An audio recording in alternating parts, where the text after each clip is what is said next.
siz belingiz og'riyapti-da, mashq qilsam o'tib ketadi deb o'ylayapsiz. Bu mumkin emas. Bel og'rib qolganda birinchi navbatda nima qilish kerak? Endi griza paydo bo'lganini uy sharoitida qanday aniqlash mumkin? Buni yo'li bor. Aptekadan so'rasanglar beradi. Bu mushaklarni bo'shashtiruvchi, yumshatuvchi preparat hisoblanadi. Buni ichganinglarda ham bel mushaklari bo'shashib, og'riqlar qo'yib yuborishi mumkin. Assalomu alaykum, hurmatli yurtdoshlar. Bugungi navbatdagi videomiz musofirchilikda oilamni boqaman deb yurgan birodarlarimizga, aka opa singillarimizga bag'ishlanadi.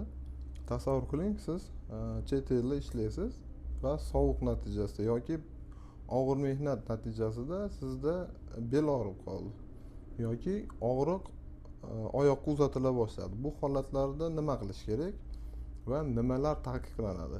Bugun shu haqida gaplashamiz. Xo'p, birinchi navbatda agar belingiz og'rib qolgan bo'lsa, nima qilmaslik kerak? Birinchisi majburiy mashqlar. Ya'ni siz belingiz og'riyapti-da, mashq qilsam o'tib ketadi deb o'ylayapsiz. Bu mumkin emas. Kasallikning o'tkir davrida, o'tkir bel og'riq vaqtida mashqlar mumkin emas. Bu aksiga olib og'riqni kuchaytirib yuborish ehtimoli bor. Mashqlar qachon qilinadi? Qachonki og'riq o'tib ketgandan so'ng. Ikkinchisi turnik. Ba'zilar griza bo'lib qoldim deb turnikka osiladi. Kasallikni o'tkir davrida turnik ham mumkin emas. Belingiz og'rig'i kuchayib ketish ehtimoli bor. Va keyingisi massaj. Massaj ham kasallikning o'tkir davrida mumkin emas. Bu ham og'riqni kuchayib ketishiga sabab bo'ladi.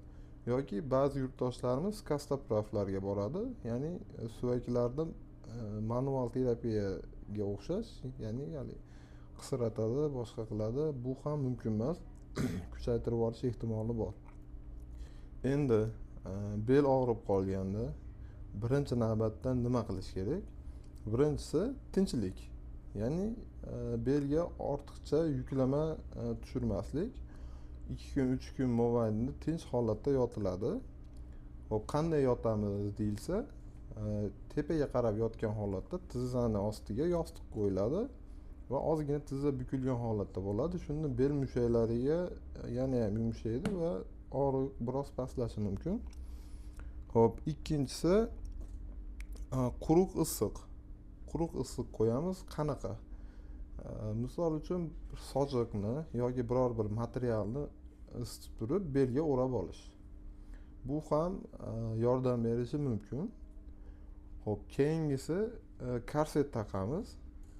Agar og'riq o'tib ketmasa, korset taqib turamiz. Sababi korset taqqanimizda belimizga keladigan yuklama nisbatan kamayadi. Shuni hisobiga og'riqlar ancha yengillashadi. Endi dorilar haqida gaplashadigan bo'lsak, birinchi navbatda og'riq qoldiruvchilar ichamiz. Ibuprofen 200 lik yoki 400 lik tabletkalari bo'ladi. Bir tabletkadan bir kunda 2 mahal ovqatdan so'ng ichishimiz mumkin. Keyingisi Midakalm. Midakalm degan tabletka bor. Aptekadan so'rasanglar beradi. Bu mushaklarni bo'shashtiruvchi, yumshatuvchi preparat hisoblanadi.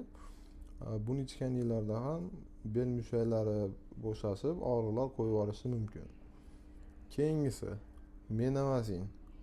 Oddiy menamazinni olamiz va og'riq sohaga ertalabda kechki paytda 2 mahal surtamiz.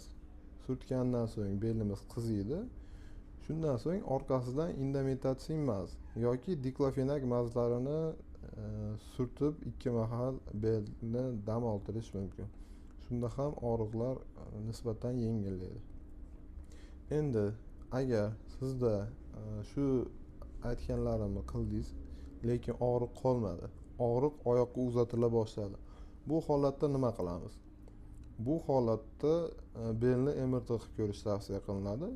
Chunki sizda og'ir yuk ko'tarish natijasida griza paydo bo'lgan bo'lishi mumkin. Griza paydo bo'lganini MRT ga borgunga qadar qanday bilamiz? Tekis joyga tepaga qarab yotamiz va og'riyotgan oyog'ini tizzani bukmagan holatda tik ko'taramiz tepaga. Agar sizda oyoq orqasida tortishib og'riq bo'layotgan bo'lsa, bunda grija chiqqanlik ehtimoli bor. Buni qo'shimcha chuqurroq MRT tekshiruvida aniqlanadi.